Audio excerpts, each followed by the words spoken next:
Welcome back to the couch. I'm Dez. And I'm Jay. And this is our Spaceballs review. Coming up next.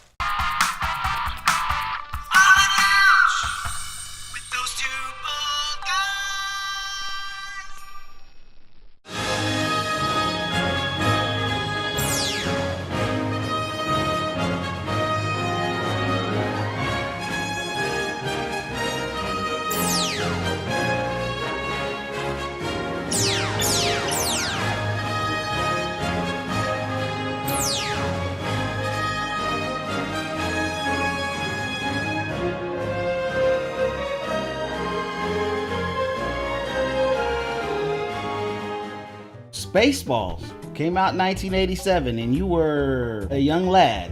I was a kid myself. Tell us about the first time you saw the movie, Jay. Could not stop bugging my parents about it. My brother and I, over and over and over, they wouldn't shut up about it. So they finally took us, and I think they were horrified by what they saw, but my brother and I loved it. I definitely didn't see it in the theaters, but it was one of those movies that when you go to school, all the kids in the cafeteria are reciting lines and quotes from the film. It was one of those movies that I wasn't supposed to see, but I saw. I grew up with Star Wars, so I have the Star Wars background, and so does pretty much everybody I know that has seen Spaceballs. Except for this guy. I'm really interested to hear what you have to say about this movie since you don't have that Star Wars background. To me, it's comedy first and not necessarily the Star Wars lore first. Watching this film now as an adult, I'm catching things that I didn't catch as a kid. For example, the crawl at the beginning, it's obviously making fun of the Star Wars crawl, but the joke, part of the joke anyway, is Chapter 11, whereas Star Wars, they had gone back and renumbered them, so the first one is actually Episode 4. There's two sides to it, though. Obviously, Chapter 11 is a bankruptcy joke as well, so I didn't catch that. There's a lot of jokes like that throughout this film, by the way, that have a double edge. Right after the crawl goes away,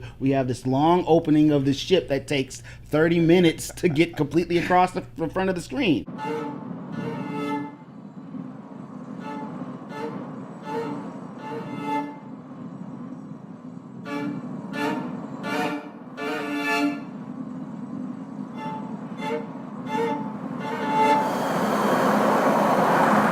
I love how each section kind of looks like it's going to be the end, and then it keeps going. That joke is dope because you get the exaggeration of it just from watching it. You don't necessarily need to know what the Star Wars ships may have looked like. We have an obvious Darth Vader parody with Dark Helmet, and I love how they also parody how scared everybody is.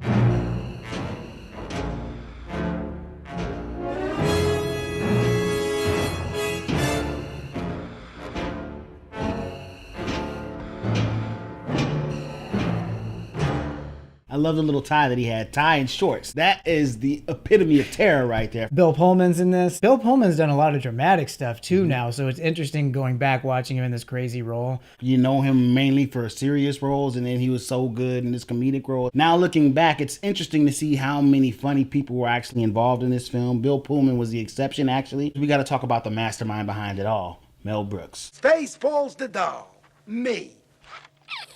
May the Schwartz be with you. Mastermind's the right word because he did everything on this film. Not only did he direct it, co-write it, and produce it, but he stars in not only one, but two major roles in the film. It couldn't have been as good as it was without him wearing all those hats. Why don't you tell me a little bit about some of your favorite moments? Right off the bat, Mr. Coffee. What's the matter with this thing? What's all that churning and bubbling? You call that a radar screen? No, sir. We call it Mr. Coffee.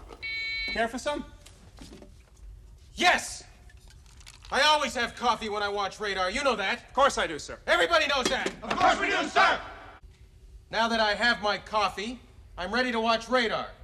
Where is it? Right here, sir.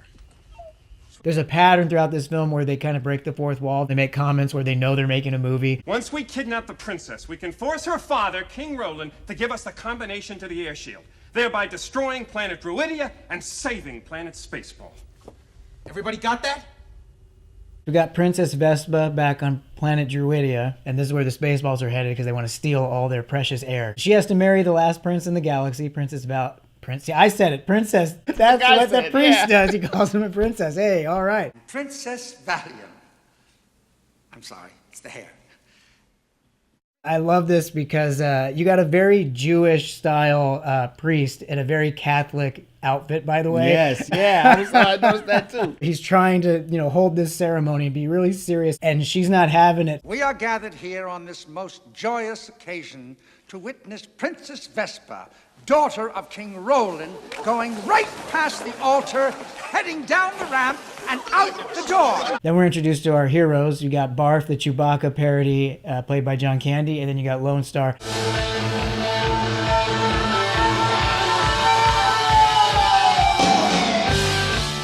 Barf.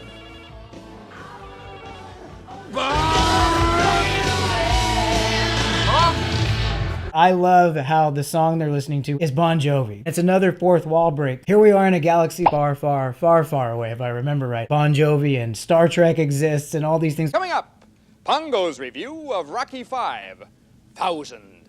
Even though there's been a Rocky 5 since then now, it's still, the joke still works. I found most of the pop culture references hold up, and I also just love how they don't care that they're referencing all this stuff from Earth that isn't, they're not even supposed to know about. Lone Star and Barf, oh, Pizza the Hutt. Pizza the Hutt! What is your reaction to Pizza the Hutt other than it's an obvious Pizza Hut reference? I didn't realize that there was even a Jabba the Hutt character that they were spoofing. Just to see a talking slice of pizza was funny to me. Princess Vespa and Dot Matrix, the droid, they've escaped the wedding and they're in her Mercedes kind of flying off into space. And I love the little stupid joke. It's so dumb, but I love it. Will you turn that thing off? What? What is it? I was saying, do you realize what you've done? Yes, and I'm glad. Glad. They're captured by Spaceballs. Dark Helmet is attempting to blackmail her father to get air from their planet. This leads to another one of just a stupid joke that I love though. Radar about to be jammed.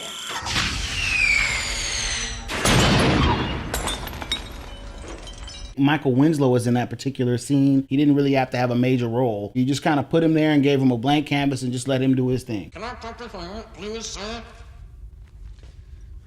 Well, you don't need that, Private. We're right here. Now, what is it? Now, what is it? The radar, sir.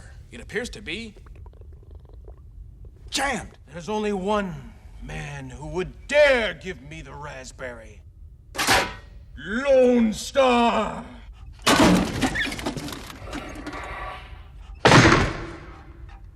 The camera hits him in the face. And no one seems to give a crap about it. They're probably silently happy about that. The family jewels are safe for another moment. Yeah, they don't want to get shot in that crotch with that cobra ring. It's so stupid. It's a freaking cobra that shoots a laser out of its mouth. Venom. The princess has been taken away right under their noses. President Scrooge is not going to be happy with Dark Helmet about this. So they have to catch up with Lone Star. This is when one of the best moments in the film comes up. Light speed is too slow. Light speed too slow? Yes, we're gonna have to go right to ludicrous speed. Ludicrous speed. Sir, we've never gone that fast before. I don't know if the ship can take us. What's the matter, Colonel Sanders? Chicken? When Dark Helmet realizes the horrible mistake he's made, I love Colonel Sanders trying to tell him, We can't stop. It's too dangerous. We've got to slow down first. I order you, stop!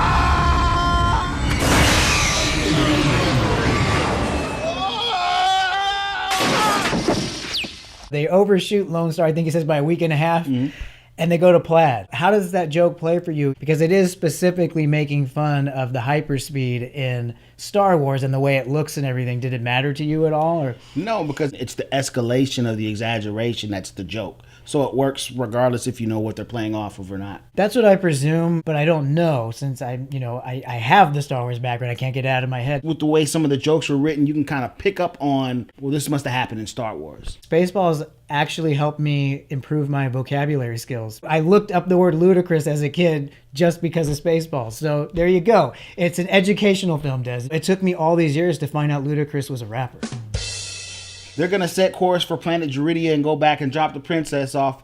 Only they run out of gas. They end up crash landing on this desert type planet. That is a spoof of the planet Tatooine in Star Wars. It's the planet Luke grew up on. To me, there wasn't any humor there. It didn't seem like there was intending to be any humor there. It's not like it adds anything hilarious to it, but he is spoofing something very specific. It's a perfect place to do it because you don't feel like you're missing out on something. They've brought all of Princess Vespa's luggage with her. What the hell's in this thing? What's this? I said take only what you need to survive. My industrial strength hairdryer. And I can't live without it! Welcome to real life. You want this hot air machine? You carry it.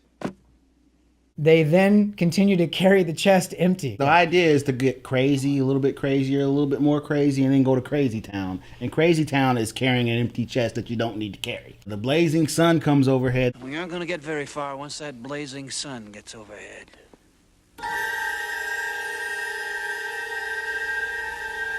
Nice dissolve. They ultimately pass out, and they come and get rescued by the Dinks. Did you realize that they're parodying the Jawas from Star Wars? Actually, as a kid, I thought it was the Seven Dwarfs they were parodying. Reviewing it recently, it kind of felt like, well, who are they exactly? It feels like they're referencing someone. Well, that leads us to probably the biggest reference in the film, and that's the Yoda yogurt. How much did that matter to you? Didn't make a difference to me because I was enjoying the moment. I assumed that there was a character in Star Wars similar to that. I didn't know exactly who it was. Who hasn't heard of yogurt?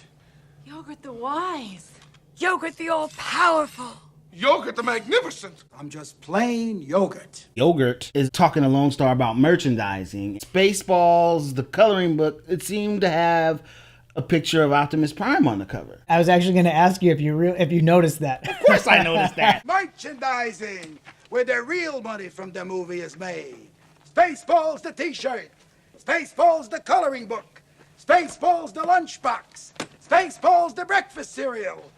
Spaceballs the flamethrower. That is actually a direct making fun of Star Wars thing, by the way, and George Lucas, because he was the one who started all the action figures tied into movies. By this time in '87, it was all about action figures and pillowcases and sheets and underoos and lunchboxes. Lunchboxes, yeah. So that's specifically making fun of Lucasfilm for turning movies into a merchandising opportunity. That's very interesting. I never would have known that. Yogurt is training Lone Star on how to use the Schwartz. Lone Star has this pendant that he's had from birth. It's in a language he doesn't understand. Nobody seems to be able to tell him what it is.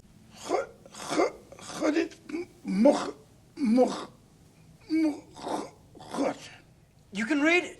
No, I was just clearing my throat. The Spaceballs find Princess Vespa with the help of Spaceballs, the VHS cassette. This is probably the peak of the we realize we're making a movie moments. Get me the video cassette of Spaceballs the movie.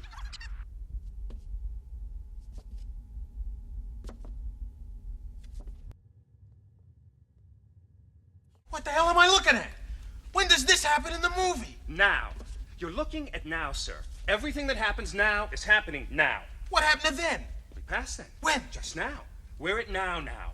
Go back to then. When? Now. Now? Now. I can't. Why? We missed it. When? Just now. This segment, it's right on par with the Who's on First, that very famous Abbott and Costello back and forth that they do on stage. It should be in the same conversation as that. There's a moment where they're looking for Lone Star. As a kid, I always took things extra ultra literally. Like my mom would say, go get in the tub. I literally just go get in the tub and stand there. President Scrooge says, well, comb the desert. You hear me? Comb the desert. Found anything yet? Nothing yet, sir. How about you? Not a thing, sir. What about you guys? We ain't found shit. She gets trapped by her father, King Roland. It's a trap. This is where we find out, though, that there's two sides to every Schwartz. Yogurt has the Schwartz. It's far too powerful. But, sir, your ring. Don't you have the Schwartz, too? No, he got the upside. I got the downside. See, there's two sides to every Schwartz. Just the way he brings it up, it's just in passing, it's great. I love Dark Helmet's new desert helmet that he's got, too. In order to coerce King Roland to give up the air shield combination so the Spaceballs can get to the air, they're threatening to give Princess Vespa back her old nose. When you could only get Spaceballs on VHS, it was pan and scan. So when they got to this moment with the nose, this side of the screen's cut off and this side of the screen, so you can't see the old nose. For years, that was the only way to watch it, where the joke doesn't even work. Lone Star and Barf have gotten in the Winnebago to go back to the Spaceball planet, to the prison, to rescue Princess Vespa. And so they illegally park. This is the first time I've seen Spaceballs since The Last Jedi came out. There's an actual moment where two of the characters go on a side quest and they get arrested because they parked their spaceship illegally on the beach. I couldn't help but think, did Rian Johnson get that idea in The Last Jedi from Spaceballs? Lone Star and Barf have rescued Princess Vespa and Dot, and they're on their way out and they get captured.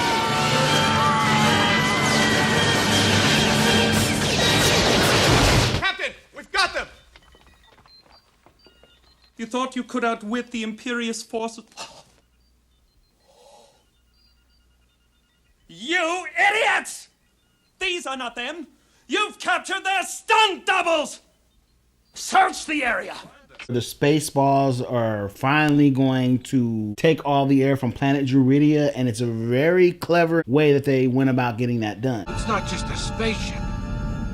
It's a transformer.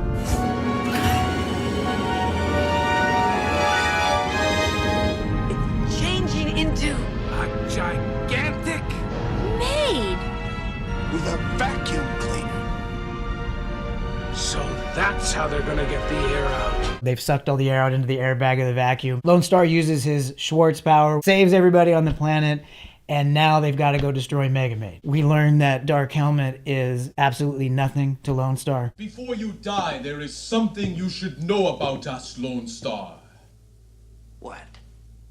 I am your father's brother's nephew's cousin's former roommate. What's that make us?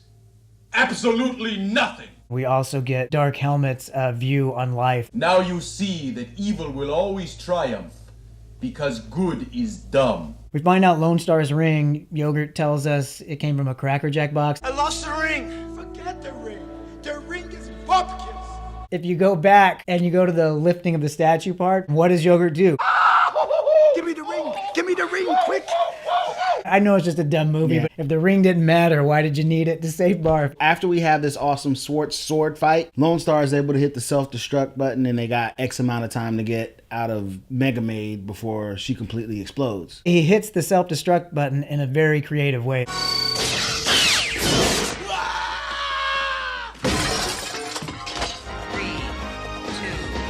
1. Have a nice day.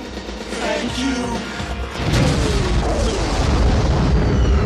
Princess Vespa ultimately gets returned to planet Druidia, where she now has to go through with the marriage. Barf and Lone Star, they've taken off and gone to Gus's Galaxy Grill to hang out, gas up. I don't find the segment funny at all, and the only reason it exists is to have that alien parody. They go to the diner, and then we come back to them basically leaving in the Winnebago, where Yogurt shows up and they open the fortune cookie. All you have to do is, when they leave the planet, then you have the scene with the pendant showing up. You don't need the diner scene at all. I want the movie to end now. I don't want to go to a diner. To me, it's just fun all the way through. I totally get your point. It doesn't necessarily need to be there, but I didn't know it was an alien parody when I originally watched this. It's supposed to be the grand finale in my mind. And maybe it fell short of that as far as being entertaining or whatever, but that's the way I looked at it. Lone Star wins the princess's heart. He comes back and, interrupts the wedding. Even as a kid, I always thought the way that it ended with the happily ever after and being married to Lone Star, who we now find out is a prince, I just thought it was a little corny. What's your name? Barf. Your full name? Bartholomew. Are you the one that's getting married? No. Then get over there. Okay, here we go. The short version. Do you?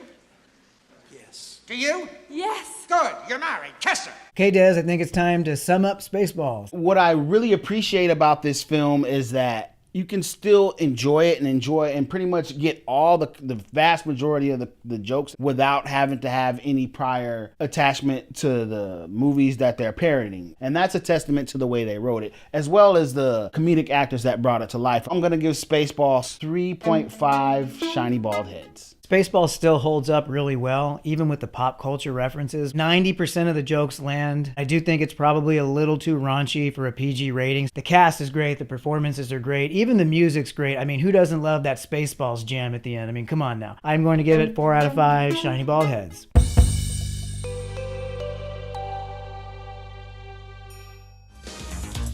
Last time on the couch, we reviewed Avengers Endgame, so if you missed it, now's a great time to check it out. If you enjoy what we're doing, please hit that like button and subscribe to receive alerts when new videos are posted. Don't forget to click the bell icon. Thanks for joining us on the couch.